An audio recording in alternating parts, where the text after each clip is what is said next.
আচ্ছা, তোমাদের আসলে শেখা উচিত যে এই যে ভাইয়ারা যদি আমাদের জন্য এত পরিশ্রম করতে পারে, তাহলে আমরা নিজেদের জন্য নিজেরা কেন পরিশ্রম করব না? মনে রাখবা, আল্লাহ তাআলা কিন্তু আমাদের সৃষ্টি সেরাজি হিসেবে তৈরি করছে। তারপরে তুমি চাইলে পারবা না এমন কোনো কাজ নাই। কারণ তুমি বলতে পারো, ভাইয়া আমার ভাগ্যে এটা লেখা ছিল। মনে রেখে একটা কথা, যে এই ভাগ্যে লেখা ছিল ব্যাপারটা আসলে এমন না। ব্যাপারটা হচ্ছে তুমি যা করতেছো তার ফলাফলই তুমি পাবা। তুমি যদি চাও যে না, আই উইল চেঞ্জ মাই ফেট, এবং আমি সেটা চেঞ্জ করব আমার পরিশ্রম দ্বারা, তখন দেখবা তোমার তকদিরও চেঞ্জ হয়ে গেছে। তুমি অবশ্যই ভালো কিছু করতে পারবা। So create your own fate. এই কথাটা আসলে মানে হচ্ছে শুনতে বাজে শোনালেও আসলেই তুমি পরিশ্রম করলে আল্লাহ তাআলা তোমাকে আসলেই বোনাস দিবে। দেখা যাবে যে আল্লাহ তাআলা নিজেই তোমাকে সাফল্য এনে দিচ্ছেন তোমার পরিশ্রম দেখে। সো আমরা যতই তোমাকে উপরে উঠানোর চেষ্টা করি, আমরা যতই তোমাকে উপরে মানে পড়িয়ে একদম সুপার প্রো বানিয়ে দেওয়ার চেষ্টা করি, তুমি যদি না চাও ভাই, তোমাকে দুনিয়ার কেউই পড়াইতে পারবে না। আর তুমি যদি চাও, তাহলে তুমি ওই ভাঙা কুড়ে ঘরে বসেও এমন পড়া দিতে পারবা যে শহরের 5 স্টার হোটেলের মতো বাসা থেকেও তারা ওরকম পড়তে পারবে না।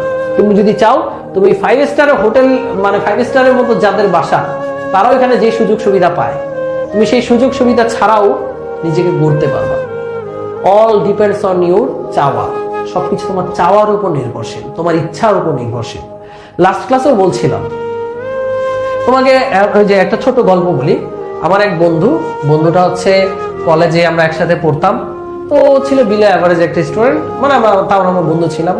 ক্লাসে মোটামুটি পড়া পারতো, আবার পারতো না।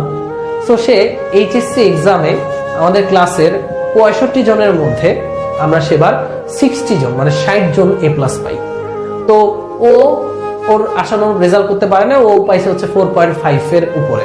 ও ভাবছিল অন্তত তো ভাই জিপিএ 5 এর ধারে কাছে যেতে পারবে, কারণ এত মানুষ জিপিএ 5 পেয়েছে, ও তো পাবে নাকি। এসএসসি তে জিপিএ 5 ছিল, তো জিপিএ 5 তো পাই নাই, 4.9ও পায় না, সে পাইছে 4.5+। তাকে তারপরে সে কান্নাকাটি শুরু করছে যে বাসায় গেলে তাকে বকবে। তো আমরা তার বাসায় নিয়ে গেলাম। বাসায় যাওয়ার পর ওর বড় ভাই, ওরা একটু নিম্ন মধ্যবিত্ত ফ্যামিলির, তোর বড় ভাই গ্যারেজে চাকরি করে, গ্যারেজে কাজ করে, বাসের যে গ্যারেজ গুলো আছে ওখানে মিস্ত্রির কাজ করে। তোর বড় ভাইও বলতেছে, তোর যে রেজাল্ট আসছে, তোরে কালকে থেকে আমি গ্যারেজে নিয়ে যাবো, তোর পড়াশোনার দরকার নেই, কারণ প্রাইভেট ভার্সিটিতে পড়ানোর মতো টাকা আমাদের কাছে নাই, তোকে গ্যারেজে নিয়ে যাবো, গ্যারেজে কাজ করবি। তো ও খুব কষ্ট পাইছে, ও খুব হতাশায় ছিল।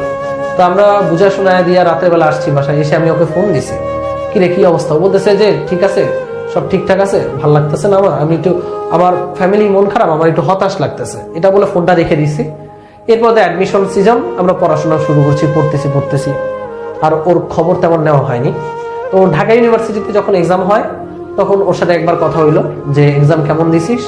বলছে ভালো দেই নাই। পরে ফোন দিলাম রেজাল্টের দিন, ওর চান্স আসেনি, ওর ঢাকা ইউনিভার্সিটিতে চান্স পায় নাই।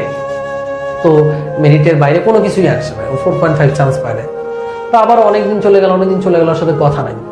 হুট করে দেখি সে আমাকে মেসেজ দিছে সাস্টের রেজাল্টের পর। SUST Shahjalal university of science and technology, সে শাহজালাল ইউনিভার্সিটিতে 34তম হয়েছে, 34তম।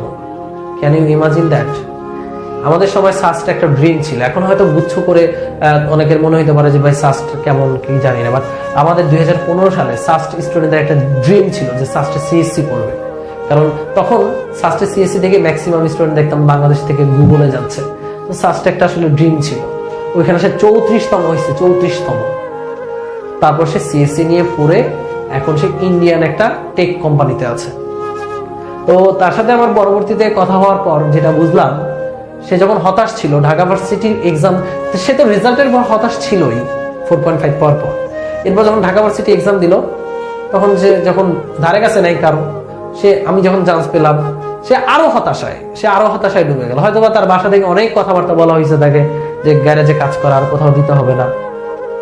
বাট আলটিমেটলি সে এই হতাশাকে শক্তিতে রূপান্তর করছে। সে এটা বিশ্বাস করছে যে না, আমি পারবো। ঢাকা ভার্সিটি পরীক্ষা দেওয়া পর্যন্ত সে বিশ্বাস করে না যে সে পারবে। সে চায় নাই যে সে অতটা ইচ্ছা করে নাই যে না, আমাকে পারতেই হবে। যখন সে আসলে চরম হতাশায় ডুবে গেছে, তখন তার মধ্যে অনুভূতিটা আসছে যে না, by hook or by crook আমি পারবো। আমি ভাবতেছি হয়তো বা সে এটাই ইমাজিন করছে যে না, আমি মানুষ, আমি চাইলে পারবো না এমন কিছু নাই। তো এরপর যতটুকু সময় ছিল ঢাকা ভার্সিটি পরীক্ষা, আমাদের ভালোই সময় ছিল সাস্টের প্রিপারেশনের। ও ওই সময়টাতে সে নিজেকে এমন ভাবে তৈরি করছে, পুরো বাংলাদেশকে হারিয়ে সে 34তম হয়েছে। That is the story. So say change করতে পারলে, আমি জানি এখানে অনেক স্টুডেন্ট আছো যারা আরো বেশি মেধাবী, যারা আরো ভালো রেজাল্ট করবে এইচএসসি তে, তো সে পারলে তুমি কেন পারবা না? অবশ্যই পারবা। এরকম ভুরি ভুরি কোটি কোটি উদাহরণ আছে ভাইয়া, যে মানুষ চাইলেই পারে, তুমিও চাইলেই পারবা।